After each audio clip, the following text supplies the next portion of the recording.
ایک روز فاطمہ اپنی ماں سے کہنے لگی، میں نے تو سوچا تھا کہ ماں ہیپیٹائٹس سے مر گئی ہے تو یہ کمبخت بھی کچھ دن میں ماں کے پیچھے پیچھے چلا جائے گا، لیکن یہ تو ایسا ڈھیٹ ہے کہ ابھی تک زندہ ہے، اور تو اور اتنا عرصہ ماں کے پیٹ میں رہا اور اس سے بیماری کے جراثیم بھی اس میں نہیں آئے، ہر بار اس کے خون کی رپورٹس کلیئر ہوتی ہیں۔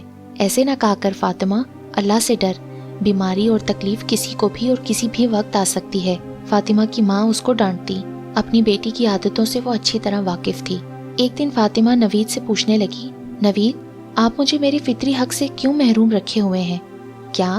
میں سمجھا نہیں، تم کیا کہنا چاہ رہی ہو؟ میں نے تو پچھلے 4 سال سے تمہاری ہر ضرورت، ہر خواہش پوری کی ہے۔ آپ کے خیال میں عورت کو صرف کپڑے، زیور اور کھانے کی ہی ضرورت ہوتی ہے؟ تو اور کیا چاہیے تمہیں؟ آپ نے ابھی تک مجھے ماں بننے کے حق سے محروم کیوں رکھا ہوا ہے؟ میں نے کیسے تمہیں اس حق سے محروم رکھا ہے؟ اور یہ خناس تمہارے دماغ میں کس نے بھر دیا ہے؟ مجھے کون کہے گا بھلا؟ خود ہی میرے ذہن میں آیا ہے۔ میرا بھی جی چاہتا ہے کہ کوئی مجھے ماں کہہ کر بلائے۔ حسن ہے نا تمہیں ماں کہنے والا، اور مزید بچے اگر اللہ کو منظور ہوں گے تو ضرور ہوں گے۔ شاید تمہیں کسی ڈاکٹر وغیرہ سے ملنے کی ضرورت ہو۔ اچھا ٹھیک ہے، میں پہلی ہی فرصت میں ڈاکٹر کو دکھاتی ہوں، فاطمہ نے بھی نرم پڑتے ہوئے کہا۔ نوید نے بھی حسن کو سکھانا شروع کر دیا کہ وہ فاطمہ کو اماں نہیں ماں جان کہے، تاکہ فاطمہ کے اندر بھی ماں جان کہنے سے کوئی نرم گوشہ پیدا ہو۔ جب ڈاکٹر سے چیک اپ کروایا تو ڈاکٹر نے بتایا کہ فاطمہ کو چھوٹی چھوٹی کئی رسولیاں تھیں جس کے باعث وہ ماں نہ بن سکتی تھی، اس لیے ڈاکٹر نے آپریشن تجویز کیا۔ ڈاکٹر آپریشن کی کامیابی سے بھی قدرے مشکوک تھے، اور وہی ہوا جو اندیشہ تھا۔ آپریشن کے دوران پتہ چلا کہ وہ کینسر تھا، اور نتیجتاً فاطمہ کا آپریشن طویل ہو گیا، جس کے نتیجے میں وہ کینسر اور ماں بننے کی صلاحیت دونوں سے نجات پا گئی۔ حسن جب اسکول جانے لگا تو فاطمہ کو کہتا، ماں جان، سب بچے کلاس میں لنچ باکس لے کے آتے ہیں، آپ بھی مجھے کبھی لنچ باکس تیار کر دیا کریں نا۔ فاطمہ نوید کے سامنے دل پر جبر کرتے ہوئے ایک مصنوعی سی مٹھاس زبان پر لے آتی اور کہتی، بیٹا میری طبیعت ٹھیک نہیں رہتی، اس لیے مجبوری ہے، میں صبح نہیں اٹھ سکتی۔ خیر، وقت کا پہیہ گھومتا رہا۔ حسن نے میٹرک بھی کر لیا۔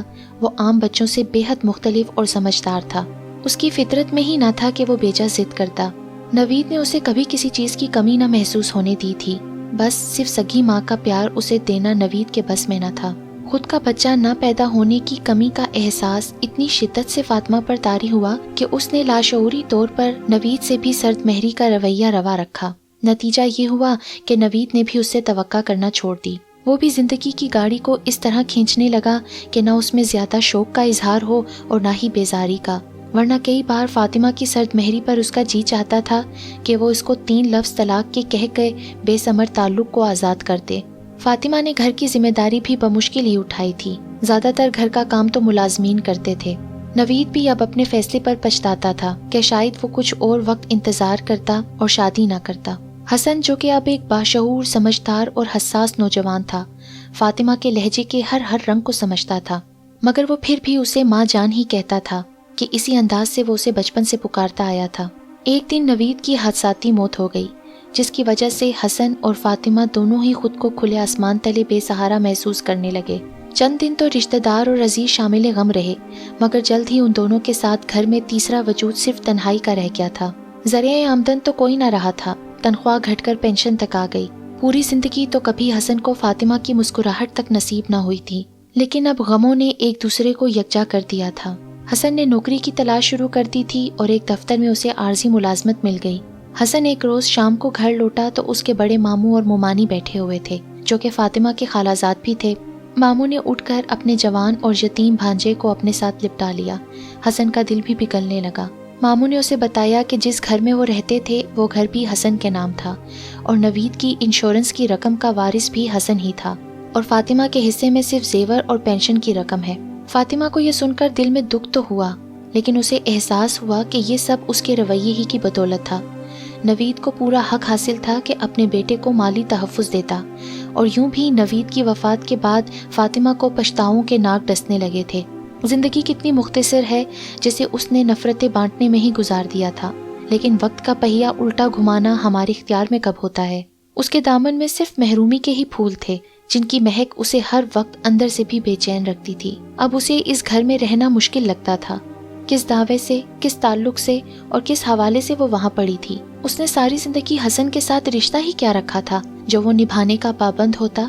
فاطمہ نے ایک روز حسن سے بات کی کہ وہ اپنی ماں کے پاس جانا چاہتی ہے تو حسن کا منہ کھلا کا کھلا رہ گیا۔ آپ کو میری کوئی بات بری لگی ہے ماں جان؟ کون سی بات؟ فاطمہ سوال کو سمجھ نہ پائی۔ آپ گھر چھوڑ کر جانے کی بات کیوں کر رہی ہیں؟ پر میں کس حیثیت سے اس گھر میں رہ سکتی ہوں؟ یہ تمہارا گھر ہے، کل کو تمہاری شادی ہوگی، تمہارے بیوی بچے ہوں گے، اس لیے سوچ رہی ہوں کہ اپنی ماں کے پاس چلی جاؤں۔ تو کیا بیٹوں کی شادیوں کے وقت پر سب مائیں اپنے میکے لوٹ جاتی ہیں؟ کیا بیٹوں کی بیویاں اور بچے ان کی ماؤں کے ساتھ نہیں رہ سکتے؟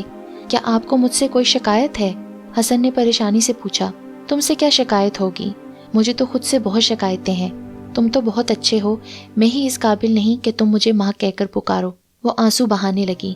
اپنا تجزیہ کیا تو اسے اندازہ ہوا کہ وہ بچہ جسے وہ ہمیشہ اپنا دشمن سمجھتی رہی تھی، عظمت کے بلند مینار پر کھڑا تھا اور اب بھی وہ اس کا احترام کرتا تھا۔ آپ نے مجھے پال پوس کر بڑا کیا ہے اور اب آپ خود کو مجھ پر بوجھ سمجھنا شروع ہو گئی ہیں۔ میرے لیے آپ بچپن میں راتوں کو جاگتی رہی ہیں اور اب جب آپ پر یہ وقت آیا ہے کہ آپ کو ہم آرام دیں، آپ اپنے پوتے پوتیوں سے کھیلیں، ایسے میں آپ مجھے تنہا چھوڑ کر جانے کی باتیں کر رہی ہیں۔ آخر میری غلطی ہی کیا ہے؟ اگر میرا کوئی قصور ہے تو مجھے معاف کر دیں ماں جان۔ فاطمہ کا دل تو گویا کسی نے مٹھی میں بھینچ لیا تھا۔ اس نے بے یقینی سے اسے دیکھا۔ میں بہت بری ہوں بیٹا، بہت بری ہوں، اور میں نے ہمیشہ تمہیں سوتیلی اولاد سمجھا، سوتیلوں کا سلوک کیا۔ فاطمہ کے روتے روتے ہچکیاں بن گئیں۔ سگی یا سوتیلی کیا ہوتی ہے ماں جان؟ آپ ماں نہیں ہیں میری کیا؟ بتائیں نا۔ آپ کی خدمت ہی میرے لیے جنت کا راستہ ہے۔ جنت ہیں آپ میری۔ جہاں جہاں ماں کے قدموں تلے جنت کا کہا گیا ہے، اس میں کہیں سوتیلی اور سگی کا ذکر نہیں۔ کبھی جنت بھی سگی اور سوتیلی ہوتی ہے کیا؟ فاطمہ کے قدموں میں بیٹھا وہ بھی اس کے گھٹنوں پر سر رکھ کے آنسو بہانے لگا۔ میرے بیٹے، میرے لال، میرے چاند۔ فاطمہ نے اس کا سر اپنے سینے سے لگا لیا اور اس کے بالوں میں چہرہ چھپا کر ہچکیاں لینے لگی۔ اسے لگا ابھی اس کی کزن ربیہ فوت ہوئی تھی اور اس کا نومولود حسن ابھی ابھی اس کی گود میں آیا تھا۔